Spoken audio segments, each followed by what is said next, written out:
Deepcool's new Castle all-in-one liquid cooler provides performance to match its unique look. The Waterblock's large copper base offers full TR4 coverage for AMD's massive Threadripper CPUs. And as we found out recently, it's more than capable of tackling the Ryzen 7 2700, keeping the 8-core 16-thread CPU cool without making a fuss.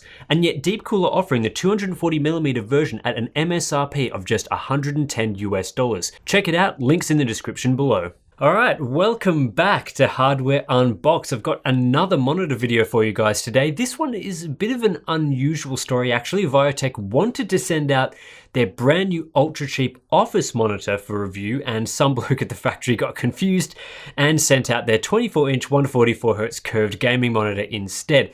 Bit of a surprise when the wrong display arrived at my doorstep a few weeks ago, but I figured why not? Gotta make some content, so I'll review this thing anyway. So the monitor ViOTech mistakenly sent me is the GN24C, a 24-inch 1080p VA monitor with an 1800R curve and a maximum 144Hz refresh rate with FreeSync, of course. The GN24C is currently going for $220, so that's a little bit more expensive than the 24-inch 1080p TN panels at 144Hz. Those retail for around $190 to $200, but considering we're looking at a VA panel instead, that's a small bump in price, and it could be worth it if there's an improvement to performance. Personally, I'm not a huge fan of curved 16:9 displays, as I don't think the curve improves the viewing experience whatsoever at 24 inches. The monitor, it's simply too small for it to have any impact. Curved displays are a bit of a personal preference thing though, so I'm not going to mark down ViOTech for choosing a curved panel. I really like the design of this monitor. It's probably my favorite monitor design of the past dozen monitors I've reviewed, and that's for one reason. It's simple. Despite being marketed as a gaming monitor, the GN24C doesn't feature any crazy RGB LEDs or weird gamer patterns. It's just a basic functional design that looks great. The rear panel in particular is a single piece of curved matte plastic, which in conjunction with the three-pronged metal stand delivers a fantastic minimalist aesthetic. It's reasonably thin for a curved monitor as well. I honestly wish more gaming monitors looked like this rather than the usual stuff you get with, say, an Asus ROG display. While the design looks great, it's still pretty basic from a functionality perspective. The stand only supports tilt adjustment, so you don't get height adjust, which I find to be the most critical adjustability feature. Like a lot of fixed height monitors, the GN24C sits pretty low on your desk. I suspect a lot of people have to raise it up a bit for comfortable usage. The OSD controls are also very basic with 4 buttons along the bottom edge. I really wish ViOTech had used a directional toggle here, but it's not quite as bad as other monitors that opt for basic face buttons simply because the OSD doesn't include a ton of features, aside from a quite limited array of color controls, overdrive and FreeSync settings, and a cheat crosshair feature. There's nothing else to see here really. For inputs you get 2 HDMI ports and DisplayPort. That's it. There are built-in speakers, but the only way to use them is via HDMI or DisplayPort audio, and the quality of the speakers isn't great, so perhaps forget I ever mentioned them. One last thing to talk about before looking at performance, and that's the bezel size. ViOTech's website definitely exaggerates the slimness of the bezels. The product photos show the image extending all the way to the outer plastic edge, but in reality the panel begins about 5mm in from that edge. Bezels of just 8.5mm or so are still quite slim, but don't be fooled by the product shots on ViOTech's website. So the panel we're looking at is a 24-inch 1920 by 1080 VA LCD with a maximum refresh rate of 144Hz. It supports FreeSync with low frame rate compensation, and it has an 1800R curvature. Compared to the TN panels used in cheaper 24-inch 1080p 144Hz displays, this VA panel does bring significantly improved viewing angles, though slightly reduced due to the curve, and of course a much higher contrast ratio with superior blacks. Typically VA panels feature slower response times compared to TN, so we'll look at that later, and the cheap TN displays are flat rather than curved, if that makes a difference for you. Everything checks out in terms of brightness and contrast ratio. ViOTech claims a 250 nit peak brightness, and I measured around 278 nits out of the box, and that's a suitable brightness level for indoor usage. Contrast ratio hovers around 3200 to 1, beating ViOTech's claims, and that ratio is held well throughout a range of brightnesses. Competing TN panels are more around the 900 to 1 mark, so this is one area you are going to get a massive improvement to performance, and that's all down to VA's much lower black levels. Unfortunately, the GN24 GN24C does suffer from poor display uniformity. The flat TN panels I've tested around this price aren't amazing either, but when you add a curve, it tends to be harder to keep the backlight uniform. The edges of the GN24C are particularly inaccurate compared to the center, more so than other curved displays I've looked at, and there's a noticeable glow near the edges when viewing darker content. Out of the box color performance is also poor. The GN24C gets its white balance approximately correct, but the rest of the grayscale range isn't great, and you can see that in the CCT average chart and also in the Delta E chart. The average grayscale Delta E comes out at 3.97, but those mid-grays are clearly well above that. Gamma of just 1.8 is bizarrely low as well. Most monitors get that much closer to 2.2 at the factory. This lackluster performance continues looking at saturation sweeps, where the GN24C produces a Delta E of just 4.34, and that's even higher in Color Checker at 5.5 with a maximum Delta E of 9.92. To me, these results indicate that no factory calibration has been done whatsoever, and Viotech are basically just taking the panels as is without considering accuracy. And to be fair to them, that is expected of a budget monitor, though this one is particularly inaccurate out of the box. At least we are getting near full sRGB coverage.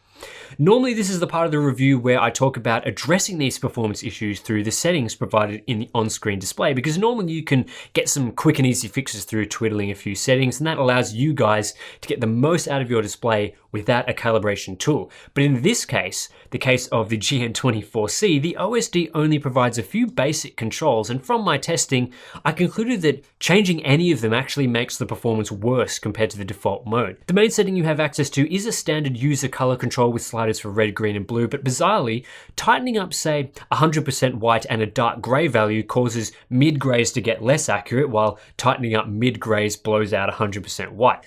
Part of this is likely down to the lack of a proper gamma setting. You are still going to be stuck at gamma 1.8, so my advice, unfortunately, is to leave the display on its default setting and leave any calibration down to a software profile. The good news is the display is actually quite easy to calibrate, so it would have definitely been nice to get more control in the OSD to make proper changes.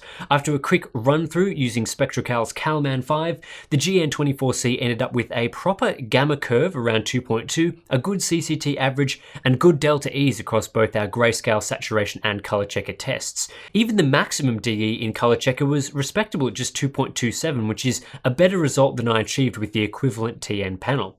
It's also great to see that calibration had only a minor effect on contrast ratio, dropping from 31:63:1 to just 30:88:1. One of the major issues with calibrating TN panels is a loss in contrast. The KG251QF with its 24-inch 144Hz TN drops to just 728:1, which is significantly lower than what the GN24C provides when calibrated. So when you do get the TN and VA panels providing similar color accuracy, the VA option is providing a much better image due to its superior contrast and better viewing angles. And as always, our Patreon members can download the calibrated display profile I created for this monitor over on our Patreon page. Links to that in the description below. For this monitor in particular, I think it is worth grabbing that profile to improve performance significantly. As for response times, this VA monitor actually performs quite well with an average gray to gray response time of 5.22 milliseconds. All but one transition I measured, the full black to white transition, took less than the refresh rate window of 6.94 milliseconds. So this display is definitely capable of displaying a true 144 Hz. The black-white-black transition time of 13.88 milliseconds is decent for a VA panel as well. Viotech do claim a 3 millisecond transition time for this display, so the actual results are a few milliseconds off, but again, this isn't bad for a VA panel. Few things to mention though, as you'll see in the chart, competing 1080p 144Hz TN panels are around twice as fast, so you'll experience less ghosting and smearing with the TN offering. That said, transition times around 5 milliseconds don't usually result in a lot of ghosting anyway, and with the superior color performance of this VA, I think overall you're going to get a better experience. I also tested with overdrive disabled. There are 3 overdrive modes, but all introduced overshoot, sometimes significant overshoot, which causes issues like reverse ghosting, which I think is unacceptable. Even with overdrive disabled, one transition did show a slight overshoot of around 10%, the 0 to 50% gray transition. So it seems Viotech's default drive for this panel is pushing it pretty close to the limits as is. It's also worth looking at input lag, and this monitor is undoubtedly very fast in terms of processing at just a few milliseconds. The KG251QF, which again is one of those $200 or so 1080p 144Hz TN displays, exhibited significantly more input lag. So even though the KG251QF's TN panel is twice as fast, the GN24C is actually faster overall when input lag is factored in. So that's a great result for gamers wanting to buy the GN24C. There is one downside though, and that's power consumption. The GN24C uses a huge 49.8 watts when calibrated, which is significantly higher than the 17.4 watts I measured for the KG251QF. But at an average power price of 13 cents per kilowatt hour in the United States, it'll cost you just $19 a year to run the GN24C for 8 hours a day, compared to $7 for the KG251QF, and I'll leave it up to you to decide whether that price difference matters. I'm a bit torn on whether to recommend the Viotech GN24C or not. I really like the design, and most importantly, I do think the VA panel offers better color quality and performance than competing TN panels that are available for around $20 less. So while the GN24C is $220 compared to $200 for TN competitors, the way better contrast ratio, viewing angles, and overall input lag is worth the 10% price increase in my opinion. But you really need to calibrate the monitor to get acceptable performance. The out-of-the-box calibration is poor, and there's little you can do to address the problem in the OSD. So you either calibrate yourself, which isn't cheap if you don't already have the required software, or you download a software profile like we provide for our patrons, but that only gets you so far, and due to variance in panels and software compatibility issues, it doesn't guarantee great performance in every application. I really wish Viotech had tightened up calibration at the factory, or at least included a wider set of controls to fix accuracy using the OSD, because then the GN24C would be an easy recommendation. It's better than the TN offerings for a small increase in price, but as it stands, whether this monitor is right for you will come down to whether you are willing to calibrate it, or really how much you care about color performance. That's it for this review of the Viotech GN24C. There's links to check out this monitor and a range of others we recommend in the description below, along with links to that display profile I mentioned over on our Patreon page. If you are interested in becoming a Patreon member, you'll also get access to our private Discord chat and monthly live streams, so that's a nice bonus. Don't forget to subscribe for more in-depth monitor reviews, and I'll catch you in the next one.